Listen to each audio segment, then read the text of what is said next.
All right, hello everyone, and I wanted to welcome Miss Shannon Wenzel. I'm so excited to have you with us today.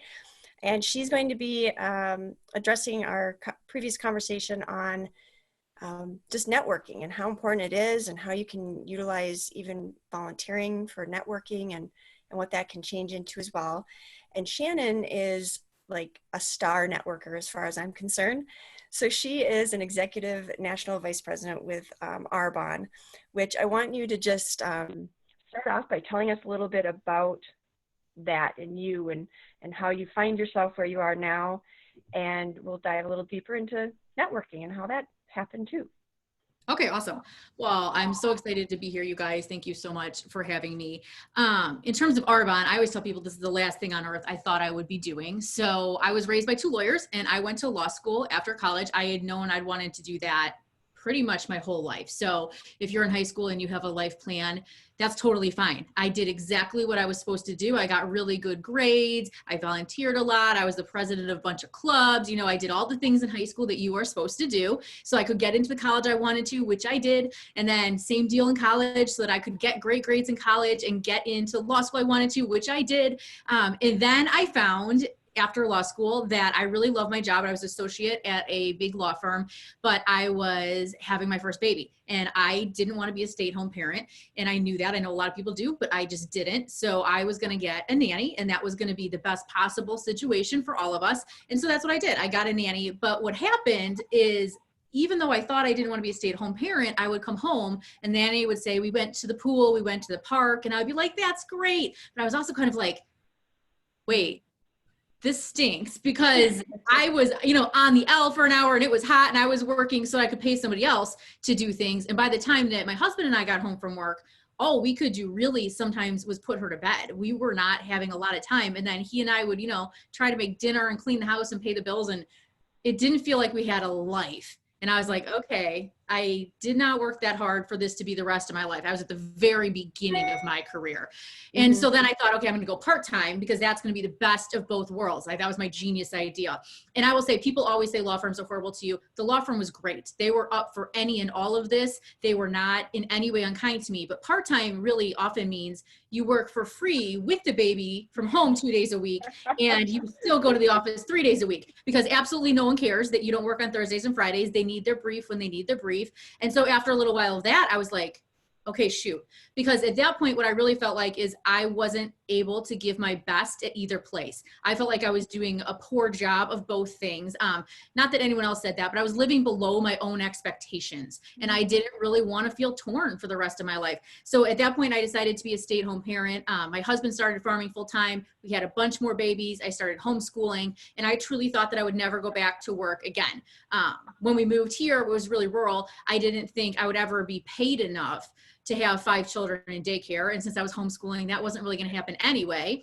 And then when you homeschool, it's not like you're just waiting it out till they're 5. It's a long time, forever. So I just really never planned on working again. But what I found is that I just have a personality where I had a heart for more. There was a big part of my brain that needed something else to do. And so I tried to start a blog and I was the leader of a bunch of stuff. I led a Bible study and I led this and that was all great, but it really wasn't fulfilling I really wanted to make an impact. Like I have such a heart to make an impact on the community and to be part of something bigger. And I couldn't figure out how to do that as a farmer's wife living in, to me was from the middle of nowhere with a bunch of babies at home. But I have a real narrative in my mind about the industry. So my industry, I think, is very problematic. Arbonne is a direct sales company. Sometimes people call that multi-level marketing or network marketing. And I think there's a lot of problems in the industry. And I was seeing all of those. I didn't like what I saw online. I didn't like what I saw. I thought it was predatory toward women often. And I was just lucky enough to meet somebody and have this personal relationship with somebody who disrupted that narrative so that I could move past like the story I was telling myself and my preconceived notions enough to actually look into this. And what it came down to is betting on yourself. And in any scenario, I would rather bet on myself and lead myself than bet on somebody else. So it was kind of like a let's just see what happens thing. And so I started my business 6 years ago and I don't even know what I wanted. People always, they always want to know what was your goal. I didn't have a goal. I thought I had enough time. I was a stay-at-home parent. I thought we had enough money. I I didn't really know what I wanted, except for I just know that I needed to be doing something more. And it really fulfilled that and more. And it grew from something that was just going to be kind of a little hobby for me into a really large business that now supports our family and has just allowed us to do a lot of different things. But more than that, I get to work with so many different people, and the community of people I get to work with are really, really inspiring to me. And they're different kinds of people than I've had. I just wasn't necessarily surrounded by people who are always driven to be better, always trying to figure out how can you give back more? How can you leverage your influence to do something good? And that was, it turns out, what I wanted and needed. But I didn't know that was my career path. So would you say, okay, so it's interesting because obviously you were doing networking type stuff, you know, in high school and college, right? Yes. But, and that's almost sounds like that was almost probably that little part in the back of your brain that was feeling alone when you weren't being able to have that piece with the homeschooling and everything else. How would you compare the two networking scenarios? It's kind of a pop-up question for you, but in my mind, it seems like it would be different, but maybe not. Like, do you feel the first one because you had that, you knew the path, you knew the path you were going, so the networking was strategic for that, or versus this was, like you said, maybe a side gig, maybe, and so it was more organic? I would say it was made clear to me the steps that I needed to take to become a lawyer. That was really clear to me. Like I said, I was raised by two lawyers and I knew exactly what I needed to do. When I started my business, I had no idea that my network would be the thing that built my business. I had no idea. It was really vice versa. I had done all these things and been, I call it being a gatherer, somebody who likes to gather different people together, to host, be the hostess always, to be the leader of things. I was never doing that to build a business, but it turns out that is the exact thing that allows you to be successful in business. But I didn't know that ahead of time. So it was really the difference of, I was networking in high school and college and law school because I was told I had to, and this is what you do. And I did not enjoy a lot of that, like going to networking events at a bar, and I did not necessarily enjoy that.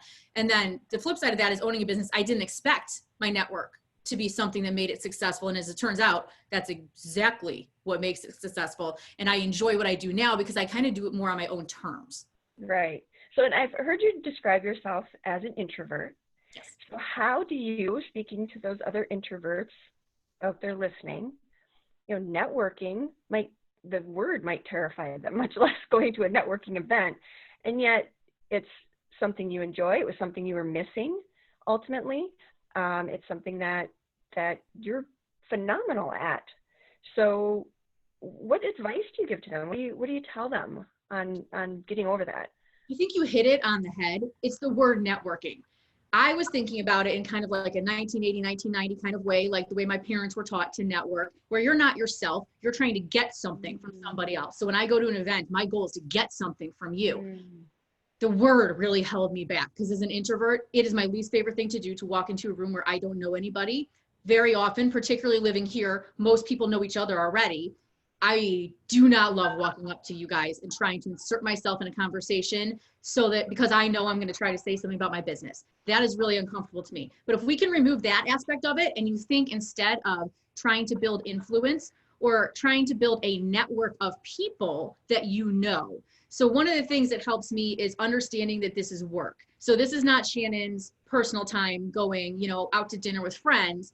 This is me in a role. And once I understood my role is to speak to people, whether I feel comfortable or not, that makes it easier for me because I can just click into, it's like if you have a customer service job or, I used to work at Panera Bread in high school. It wasn't difficult for me to take somebody's order and speak to them because they understood their part. I understood my part. Once I kind of understood that is actually how this often works with business, is that my part is to be whoever I am, at least interesting enough, friendly enough, helpful enough that people want to continue to know me. That's it. That's my whole job.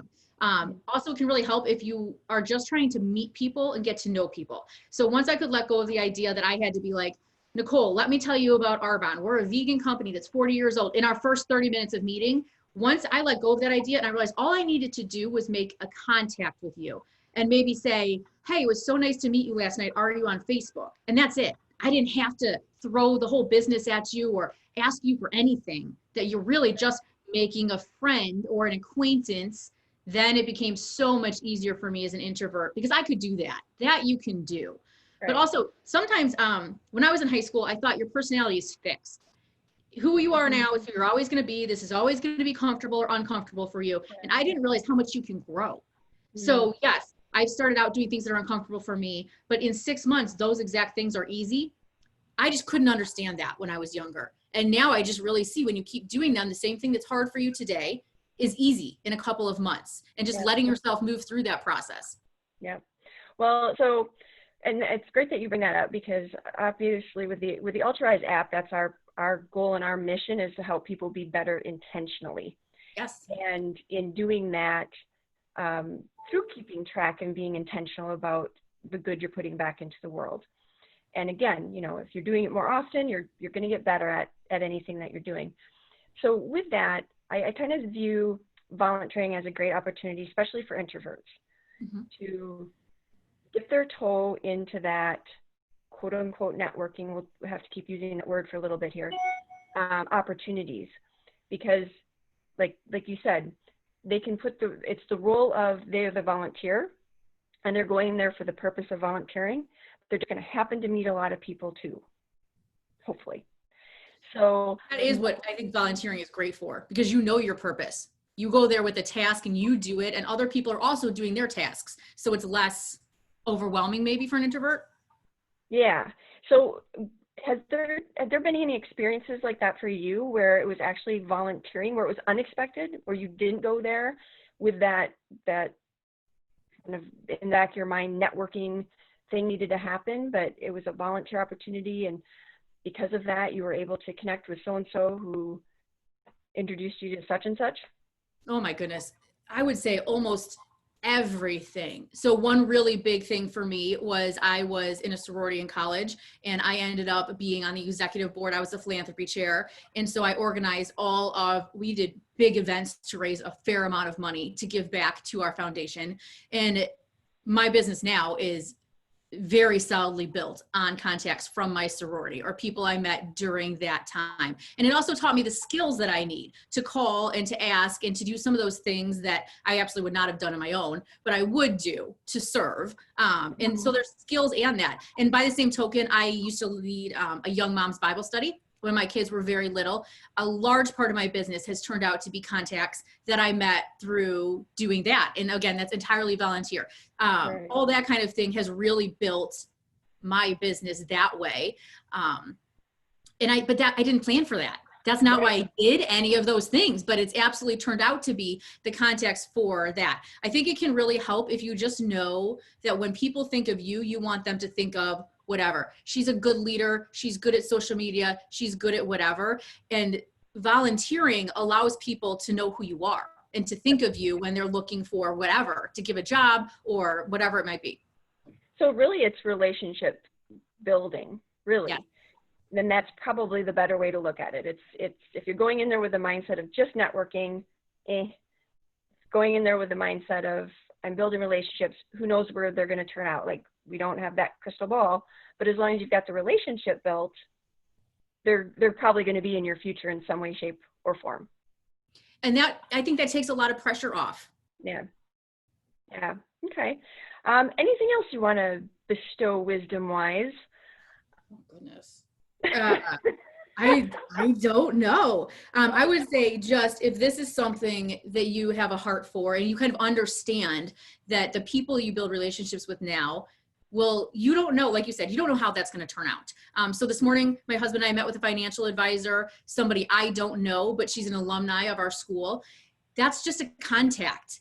And you don't necessarily have to know people, but I would not have found her if we were not connected in that way. So the more that you can serve and join, and the more that you can impact your community, the more people you have in what I call like your sphere of influence. And it won't always be them. that connect you to what you need, or them who can give you what you need, right? So Nicole might not be the person who ends up giving me what I need in my business, but she may connect me to somebody who ends up being incredible. And in my business, we see that a lot. Sometimes she might send me somebody as a client who ends up loving what we're doing, and that person becomes my next national vice president. So the national vice president I promoted out, so that's the top title of my company, is somebody I did not know before Arbonne. We had no relationship whatsoever, but she got connected to me through somebody else. And that is where all your contacts are always valuable, even if you don't know why. You get to do that for other people. And I will say that's a big piece of this that sometimes can get missed, because when you're talking about networking, it's kind of inherently selfish, or thinking about what can that person do for me. But the flip side of this is you'll be doing that for other people, and just really thinking about, how can I help connect this person to somebody they need? That is a really big part of that as well. Yeah. Yeah, that's the fun part to me. Like, all of a sudden when I've met somebody and they tell me what they do or whatever, and I'm like, I've got somebody for you. Yes. I feel like a matchmaker. Like, oh, I've got somebody. And you guys, I would say social media is genius for this. Genius. Yeah. So when I was in high school and college, obviously that didn't exist. And when I started my business, it wasn't part of how we ran our business. That's the part that I kind of made up on my own. It wasn't something I was trained to do, but I will say that is how you can stay connected with people over the long term, and find people who don't know they're interested in what you are talking about, because you get to be in front of them every day. This is your access to their house every day. They're watching whatever you're talking about, even if they don't think they're interested, let's say, in eating clean or chiropractic, whatever it is. That's how you can be connected to them over the long term. And it's a crazy magic that did not exist when our parents were trying to do whatever they do. Yeah. Yeah. Gosh, maybe I'll have to do a flashback networking, get a boomer on there and see what, so how was it back in your day? Well, I will say I don't need business cards anymore. And I know that that was a big thing for my dad. So yeah, there you go. No, that's a great example. Well, thank you so much for your time. So just, FYI for the people that are listening and watching, you and I obviously had to get connected somehow, and it was through just, mutual friends. We hung out, and the fact that I'm interviewing you now is really because I've seen you grow as a person. You're a phenomenal leader.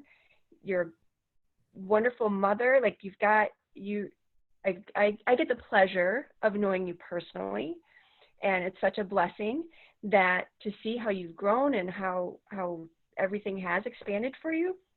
And so right away when I was like, well, who should I talk about networking? And I thought of you because, you reached that 5,000 friend limit. But I think she fits this one really well. So, oh, that is so kind. It has been such a huge blessing to get to know people. And that's the other part of this, right? It's not all business. It is an enormous blessing. Maybe when you do something for business or you do something to get into college, don't forget that part, because that's where the real joy in this is the people. Yep. Amen. All right. Well, thank you for your time, Shannon. Appreciate it. Of course. And we'll see each other out and about later. Here's hoping. Yeah, exactly. All right. Thank you.